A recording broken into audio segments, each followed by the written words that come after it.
서울 강북구 비가 내리는 11월의 저녁이었습니다.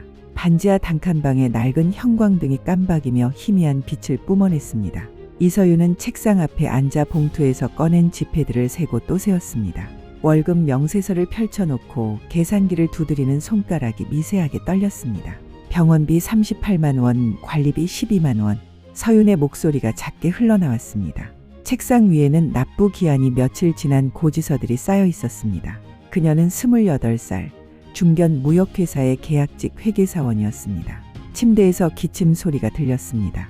서윤은 고개를 돌렸습니다. 어머니가 얇은 이불을 끌어올리며 몸을 웅크렸습니다. 폐렴으로 2달째 투병 중이었습니다.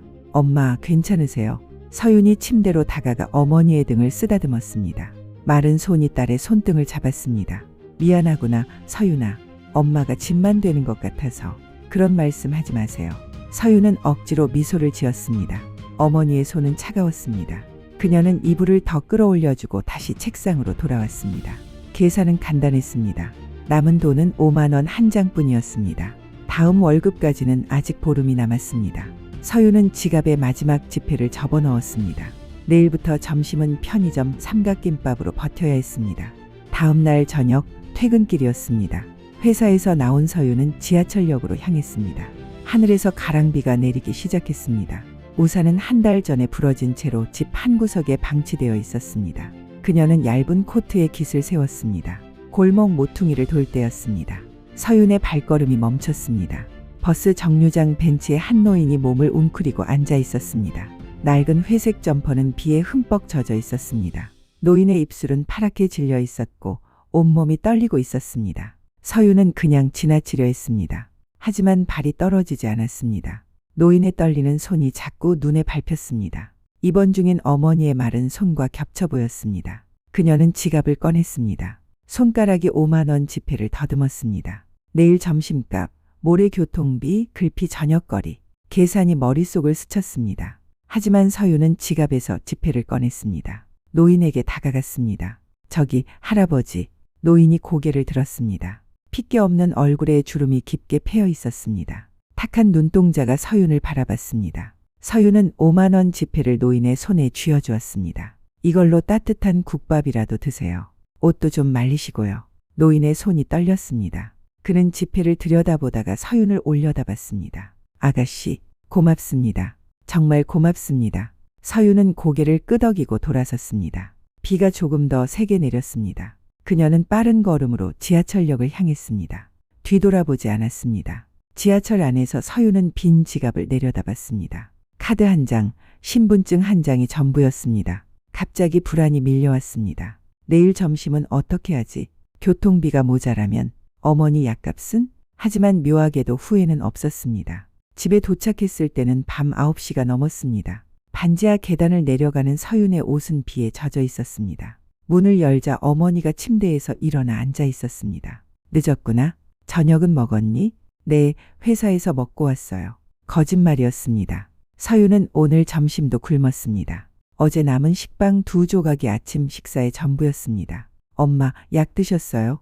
응, 아까 먹었어. 서윤은 젖은 코트를 벗어 걸었습니다. 냉장고를 열었습니다. 김치 한 통, 계란 3개, 우유 한 팩이 전부였습니다. 그녀는 냉장고 문을 닫았습니다. 창문 밖으로 비 내리는 소리가 들렸습니다. 서윤은 책상 앞에 앉았습니다. 내일부터의 일정을 떠올렸습니다. 급여일까지 보름 버텨야 할 시간이었습니다. 그때 휴대전화가 울렸습니다. 모르는 번호였습니다. 서윤은 전화를 받았습니다. 여보세요?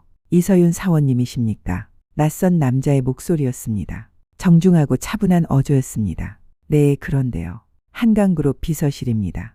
내일 오전 10시에 본사로 방문해 주시겠습니까? 서윤은 순간 말문이 막혔습니다. 한강그룹은 국내 10대 재벌에 속하는 대기업이었습니다. 무역회사 계약직 사원인 자신과는 아무 관련이 없는 곳이었습니다.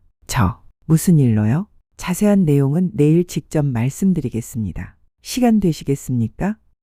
네, 알겠습니다. 전화가 끊겼습니다. 서윤은 휴대전화를 내려다봤습니다. 화면에 통화 시간이 표시되었습니다. 1분 23초. 어머니가 물었습니다. 누구였니? 잘 모르겠어요. 내일 어디 가보라는데. 서윤은 창밖을 바라봤습니다. 비는 여전히 내리고 있었습니다. 가로등 불빛이 빗물에 반사되어 일렁였습니다. 그날 밤 서유는 쉽게 잠들지 못했습니다. 한강그룹 비서실의 전화가 계속 머릿속을 맴돌았습니다. 혹시 회사 업무와 관련된 일일까? 아니면 무언가 착오가 있는 걸까? 새벽 2시 어머니의 기침 소리가 들렸습니다. 서유는 일어나 물을 떠왔습니다. 어머니는 약을 먹고 다시 잠들었습니다. 서유는 책상 앞에 앉았습니다. 지갑을 꺼내 다시 한번 확인했습니다. 여전히 비어 있었습니다. 그녀는 작게 한숨을 쉬었습니다. 창밖의 비는 그쳤습니다. 하늘이 조금씩 밝아오고 있었습니다. 내일은 또 어떤 일이 기다리고 있을까요? 다음 날 아침 서유는 평소보다 일찍 집을 나섰습니다. 한강그룹 본사는 강남구 테헤란로에 위치한 38층 건물이었습니다. 서유는 지하철에서 내려 빌딩을 올려다봤습니다. 유리로 된 외벽이 아침 햇살을 반사하며 빛났습니다. 입구를 드나드는 사람들은 모두 단정한 정장을 입고 있었습니다. 서유는 자신의 옷차림을 내려다봤습니다. 3년 전에 산 검은색 재킷, 한 번 수선한 회색 치마, 굽이 다른 구두. 그녀는 깊게 숨을 들이쉬고 로비로 들어갔습니다. 이서윤 사원님이시죠? 안내 데스크의 직원이 공손하게 인사했습니다. 서유는 고개를 끄덕였습니다. 직원은 방문증을 건네며 말했습니다. 35층 회장실로 올라가시면 됩니다. 엘리베이터가 35층에 멈췄습니다. 문이 열리자 넓은 복도가 나타났습니다.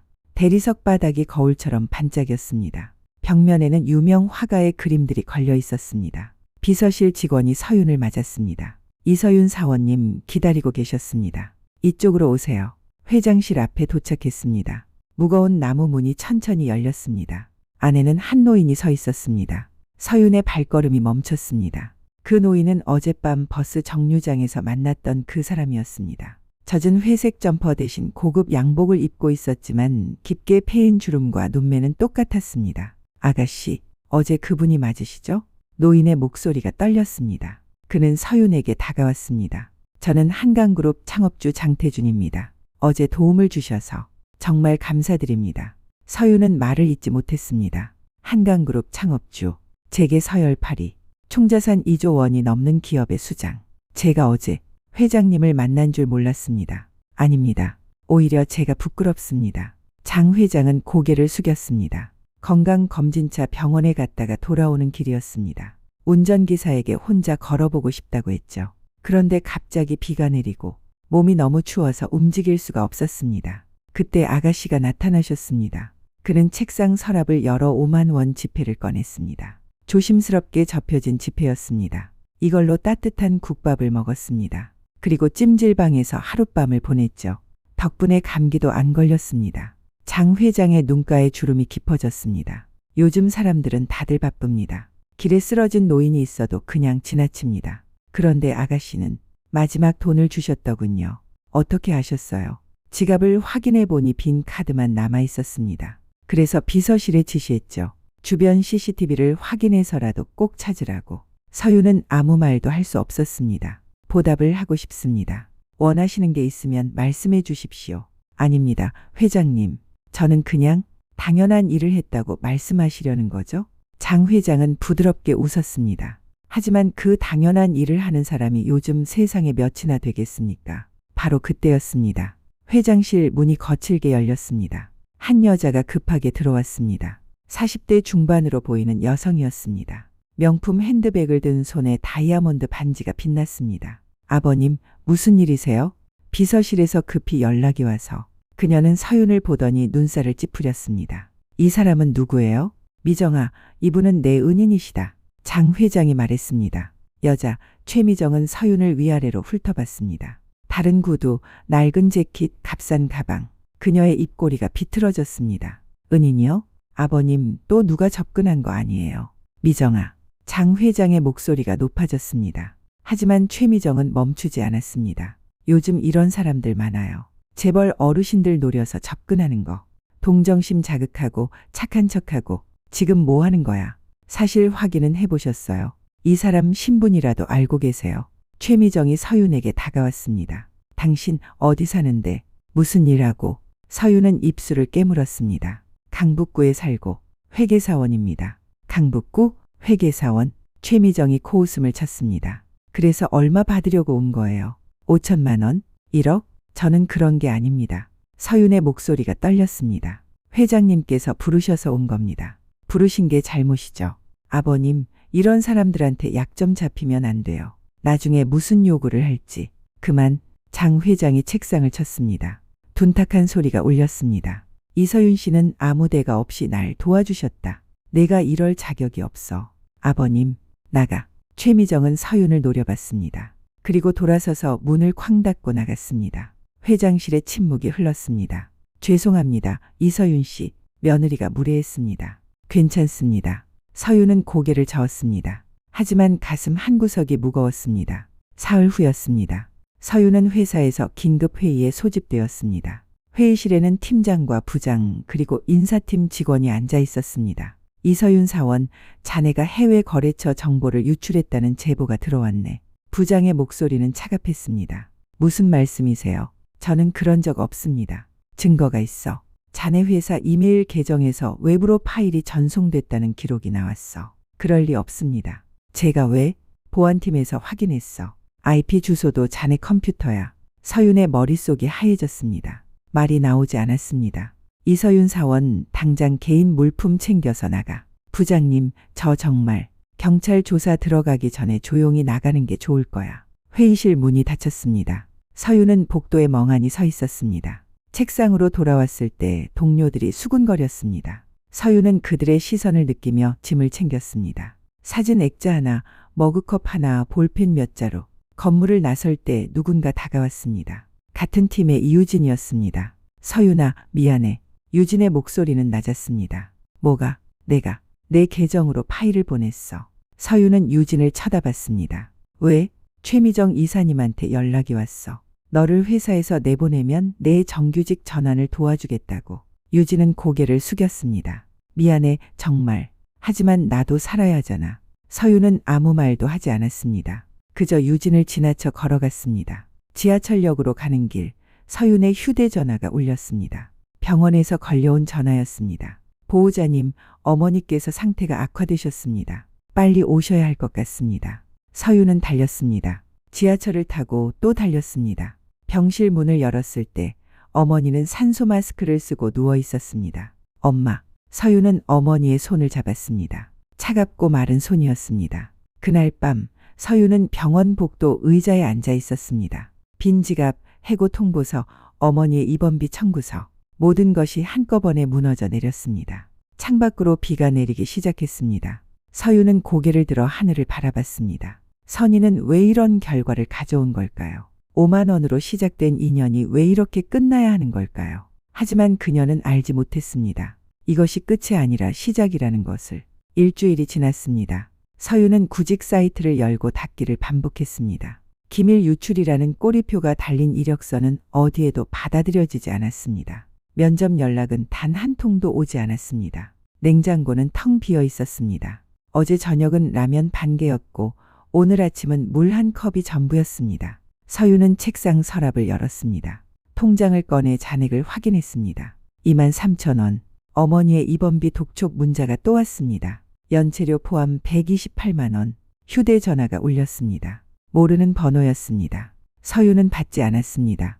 요즘 걸려오는 전화는 대부분 채권 추심이었습니다. 오후 2시 서윤은 병원으로 향했습니다. 중환자실 앞긴 의자에 앉아 유리창 너머로 어머니를 바라봤습니다. 산소 마스크를 쓴 어머니의 얼굴은 창백했습니다. 모니터의 심전도가 규칙적으로 움직였습니다.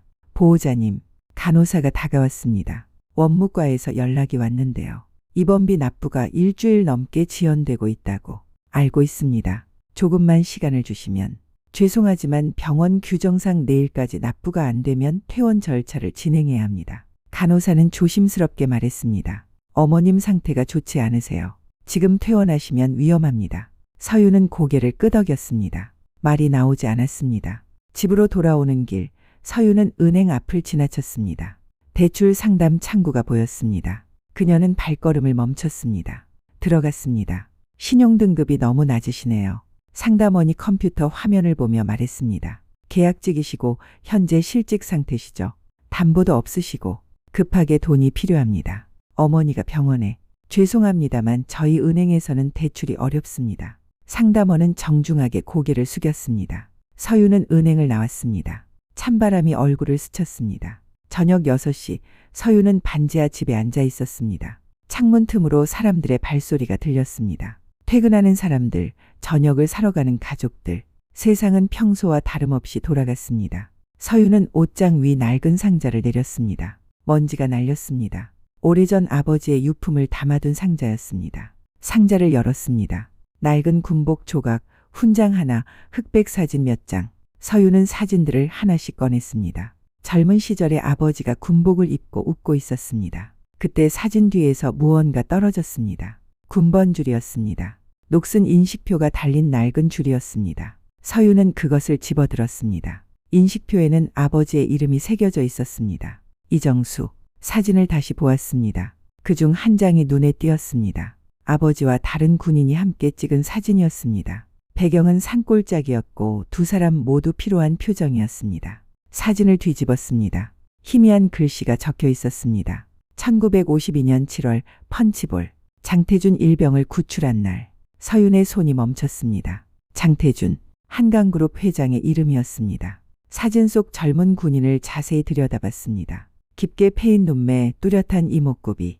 나이를 거슬러 올라가면 지금의 장태준 회장과 닮아 있었습니다. 서유는 사진을 가슴에 안았습니다. 손이 떨렸습니다. 그날 밤 서유는 인터넷을 검색했습니다. 한강그룹 장태준 회장 6.25 전쟁. 기사가 떴습니다. 장 회장은 1951년 입대해 1953년까지 최전방에서 복무했습니다. 1952년 7월 펀치볼 전투에서 중상을 입었으나 전우의 도움으로 생존했다는 기록이 있었습니다. 서유는 다시 사진을 보았습니다. 아버지가 부축하고 있는 군인, 피투성이 군복. 그것은 장태준 회장이었습니다. 아버지는 장 회장의 생명을 구한 은인이었습니다. 다음 날 아침, 서유는 한강그룹 본사로 전화를 걸었습니다. 비서실입니다. 저 이서윤이라고 합니다. 회장님과 통화할 수 있을까요? 무슨 일로 연락하셨는지 말씀해 주시겠습니까? 서유는 잠시 망설였습니다. 제 아버지와 회장님에 관한 이야기입니다. 중요한 일입니다. 잠시만 기다려 주십시오. 한참의 침묵 후 익숙한 목소리가 들렸습니다. 이서윤 씨, 나입니다. 장태준입니다. 회장님, 뵙고 싶습니다. 보여드릴 게 있습니다. 무엇인가요? 전화로는 말씀드리기 어렵습니다. 장 회장은 잠시 침묵했습니다. 오늘 오후 3시에 올 수 있습니까? 네, 가겠습니다. 오후 3시, 서유는 다시 35층 회장실에 도착했습니다. 장 회장은 창가에 서 있었습니다. 서울 시내가 한눈에 내려다 보였습니다. 그는 돌아섰습니다. 오셨군요. 무슨 일로? 서유는 가방에서 사진과 군번줄을 꺼냈습니다. 조심스럽게 책상 위에 놓았습니다. 장 회장은 사진을 집어들었습니다. 그의 눈이 커졌습니다. 이건 1952년 7월 펀치볼입니다. 서윤이 말했습니다. 사진 속 이분이 제 아버지 이정수입니다. 그리고 이분이 나다. 장 회장의 목소리가 떨렸습니다. 그는 사진을 손에 든 채 멈춰섰습니다. 정수, 이정수 상사님, 아버지를 아십니까? 물론입니다. 장 회장은 천천히 의자에 앉았습니다. 내 목숨을 구해주신 분이지. 그날 포탄 파편에 맞아 쓰러졌는데 정수 상사님이 날 업고 5km를 달렸어. 적진 한복판에서. 그는 눈을 감았습니다. 야전병원까지 데려다 주시고 수혈까지 해주셨지. 그 덕분에 살았어. 아버지는 20년 전에 돌아가셨습니다. 서윤의 목소리가 작아졌습니다. 그때까지 회장님 이야기를 종종 하셨습니다. 전쟁에서 함께했던 전후 이야기를요. 장 회장은 사진을 내려다봤습니다. 그의 눈가가 붉어졌습니다. 찾았어야 했는데 전쟁 끝나고 사업 시작하느라 정신없었지. 찾아뵙지 못한 게 평생 한으로 남았어. 회장님, 서유는 군번줄을 앞으로 밀었습니다. 아버지가 남긴 유품입니다. 회장님께 드리고 싶습니다. 장 회장은 군번줄을 손에 쥐었습니다. 녹슨 인식표를 쓰다듬었습니다. 한참의 침묵이 흘렀습니다. 이서윤 씨, 장 회장이 고개를 들었습니다. 최미정이 무슨 짓을 했는지 알고 있습니다. 회사에서 쫓겨난 것도요. 서유는 아무 말도 하지 않았습니다. 당장 바로잡겠습니다. 복직은 물론이고 며느리도 처벌하겠습니다. 아닙니다. 서유는 고개를 저었습니다. 그런 것 때문에 온 게 아닙니다. 그냥 아버지의 인연을 전해드리고 싶었습니다. 하지만 어머니가 병원에 계십니다. 그것만 해결되면 됩니다. 서유는 일어섰습니다. 군번줄은 가지고 계세요. 아버지도 그걸 원하셨을 겁니다. 장 회장은 서윤을 붙잡았습니다. 기다리십시오. 은인의 딸을 이대로 보낼 수 없습니다. 그는 비서실로 전화를 걸었습니다. 당장 최미정을 불러. 그리고 법무팀도. 서윤은 창밖을 바라봤습니다. 석양이 빌딩 숲 사이로 지고 있었습니다. 아버지의 선택이 70년을 건너 딸을 구했습니다. 서윤은 비로소 알게 되었습니다. 선의는 사라지지 않는다는 것을, 때로는 세대를 넘어 돌아온다는 것을. 이틀 후 서윤은 복직 통보를 받았습니다. 회사 인사팀에서 걸려온 전화였습니다. 기밀 유출 혐의는 조작된 것으로 밝혀졌고 이유진은 즉시 해고되었습니다. 서윤의 이력서에서 모든 불명예 기록이 삭제되었습니다. 내일부터 출근하시면 됩니다. 정규직 전환도 함께 진행하겠습니다. 인사팀장의 목소리는 공손했습니다. 서윤은 전화를 끊고 병원으로 향했습니다. 어머니의 입원비는 이미 완납되었습니다. 장 회장이 익명으로 처리한 것이었습니다. 중환자실 앞에 도착했을 때 의사가 나왔습니다. 환자분 상태가 많이 호전되셨습니다. 내일 일반 병실로 옮기겠습니다. 감사합니다, 선생님. 서윤은 유리창 너머로 어머니를 바라봤습니다. 산소 마스크를 벗은 어머니가 희미하게 미소 짓고 있었습니다. 그날 저녁 서윤은 한강그룹 본사로부터 또 한 통의 전화를 받았습니다. 이서윤 씨, 회장님께서 내일 저녁 식사 자리를 마련하셨습니다. 참석해 주시겠습니까? 네, 알겠습니다. 다음 날 저녁 서윤은 청담동의 한 한정식당에 도착했습니다. 장 회장이 입구에서 기다리고 있었습니다. 그의 옆에는 40대 초반의 남자가 서 있었습니다. 단정한 양복에 온화한 인상이었습니다. 오셨습니까? 소개하죠. 내 아들 강민우입니다. 강민우가 공손하게 인사했습니다. 처음 뵙겠습니다. 아버지께 많은 말씀 들었습니다. 안녕하세요. 서윤도 고개를 숙였습니다. 개별룸으로 안내되었습니다. 넓은 창으로 한강이 보였습니다. 야경이 물에 반사되어 일렁였습니다. 식사가 시작되었습니다. 장 회장은 이야기를 꺼냈습니다. 이서윤 씨, 정수 형님께 평생 빚을 졌습니다. 그 빚을 이제라도 갚고 싶습니다. 회장님, 이미 충분히. 아닙니다. 장 회장은 고개를 저었습니다. 복직과 입원비는 당연한 일입니다. 그것만으로는 부족합니다. 그는 잠시 머뭇거렸습니다. 실은 제가 건강검진 결과를 받았습니다. 강민우의 표정이 굳어졌습니다. 장 회장은 천천히 말을 이었습니다. 간암입니다. 말기죠. 서윤의 손에서 젓가락이 떨어질 뻔했습니다. 의사는 간 이식만이 유일한 방법이라고 했습니다. 하지만 장 회장은 쓸쓸하게 웃었습니다. 가족들 모두 검사를 받았는데 아무도 맞지 않았습니다. 민우도, 며느리도, 손주들도. 아버지, 다른 방법이 있을 겁니다. 강민우가 말했습니다. 뇌사자 기증을 기다리면 시간이 없어. 의사가 6개월이라고 했어. 침묵이 흘렀습니다. 서윤은 잔을 내려놓았습니다. 검사를 받아보겠습니다. 네? 두 사람이 동시에 서윤을 바라봤습니다. 제가 맞는지 확인해 보겠습니다. 안 됩니다. 강민우가 단호하게 말했습니다. 간 이식은 생체 기증입니다. 본인도 위험을 감수해야 해요. 알고 있습니다. 서윤은 차분하게 말했습니다. 하지만 제 아버지가 회장님의 생명을 구했습니다. 이제 제가 그 일을 이어가고 싶습니다. 이서윤 씨, 장 회장의 목소리가 떨렸습니다. 정말 괜찮겠습니까? 네, 내일 당장 검사 받겠습니다. 사흘 후 검사 결과가 나왔습니다. 의사는 놀라운 표정으로 말했습니다. 조직 적합성이 완벽하게 일치합니다. 이렇게 맞는 경우는 드뭅니다. 장 회장은 서윤의 손을 잡았습니다. 정수 형님이 하늘에서 도와주시는 것 같습니다. 수술 날짜가 잡혔습니다. 2주 후였습니다. 그 사이 서윤은 어머니를 만났습니다. 일반 병실로 옮긴 어머니는 많이 좋아진 상태였습니다. 엄마, 제가 수술을 받을 겁니다. 무슨 수술? 서윤은 모든 것을 설명했습니다. 5만 원의 선택, 장태준 회장과의 인연, 아버지의 과거, 그리고 간 이식. 어머니는 한참 동안 말이 없었습니다. 내 아버지가 그런 일이 있었구나. 네, 아버지의 선택이 70년을 건너 저를 살렸어요.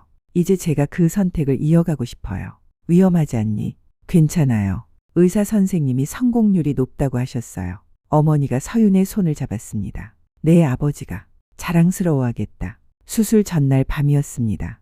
서윤은 병실 창가에 서 있었습니다. 밤하늘의 별이 총총했습니다. 문이 열리고 강민우가 들어왔습니다. 그는 의자를 가져와 앉았습니다. 내일 걱정되시죠? 조금요. 서윤이 솔직하게 대답했습니다. 제가 반대했던 이유를 아십니까? 강민우가 물었습니다. 아버지를 구하고 싶은 마음은 간절합니다. 하지만 당신이 다칠까봐 걱정됩니다. 저는 괜찮을 겁니다. 알아요. 하지만 그래도 강민우는 잠시 말을 멈췄습니다. 당신 같은 사람을 처음 봤습니다. 마지막 5만 원을 나눌 수 있는 사람, 자신의 간을 기증할 수 있는 사람. 그는 서윤을 바라봤습니다. 아버지가 말씀하셨어요. 정수 할아버지가 그랬던 것처럼 당신도 자신보다 남을 먼저 생각한다고. 제가 특별한 건 아닙니다. 아니에요.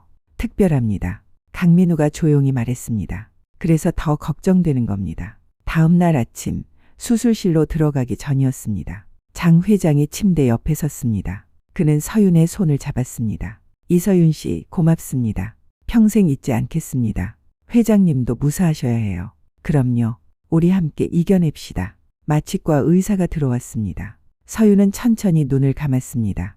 수술은 8시간 동안 계속되었습니다. 강민우는 수술실 앞복도를 걸었습니다. 왔다 갔다 반복했습니다. 최미정과 가족들이 긴 의자에 앉아 있었습니다. 오후 5시 수술실 문이 열렸습니다. 집도의가 마스크를 벗으며 나왔습니다. 성공했습니다.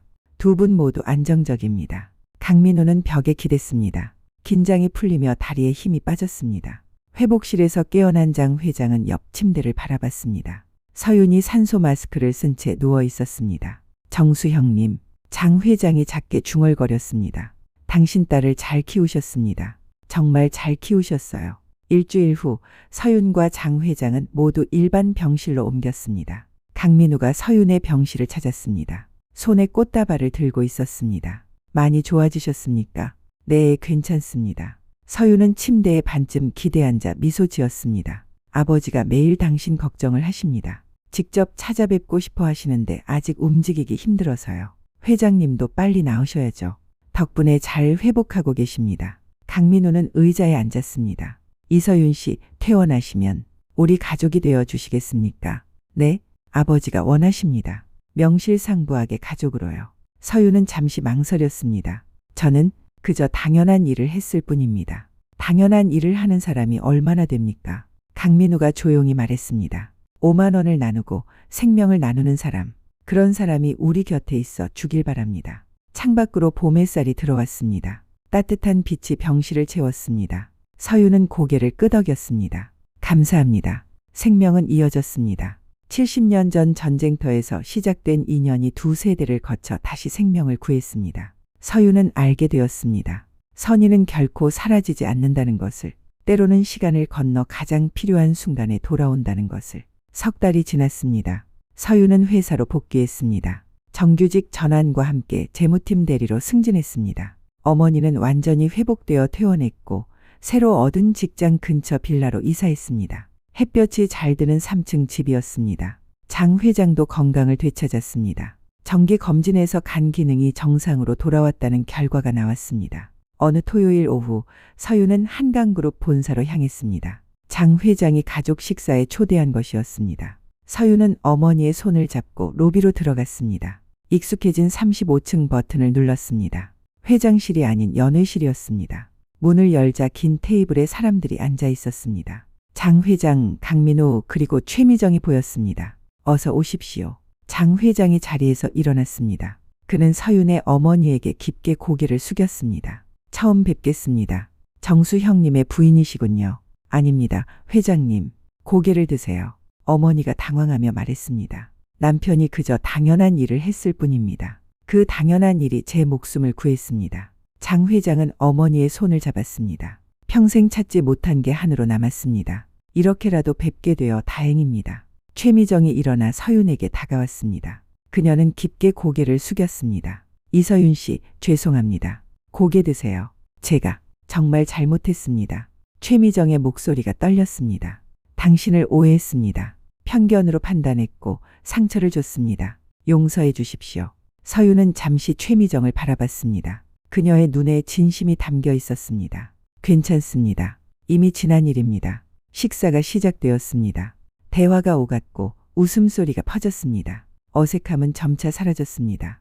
디저트가 나올 무렵 장 회장이 말을 꺼냈습니다. 이서윤 씨, 한 가지 제안이 있습니다. 말씀하세요. 재단을 만들려고 합니다. 어려운 이웃을 돕는 재단입니다. 장 회장은 서류 한 장을 꺼냈습니다. 이름은 5만 원의 온기 재단입니다. 당신에게서 받은 5만 원처럼 작지만 따뜻한 도움을 나누는 재단입니다. 서유는 서류를 받아들었습니다. 재단 설립 계획서였습니다. 긴급 의료비 지원, 생계비 지원, 임시 주거 지원, 당장 내일을 걱정하는 사람들을 돕는 재단입니다. 좋은 일이십니다. 서윤이 말했습니다. 그런데 제가 왜?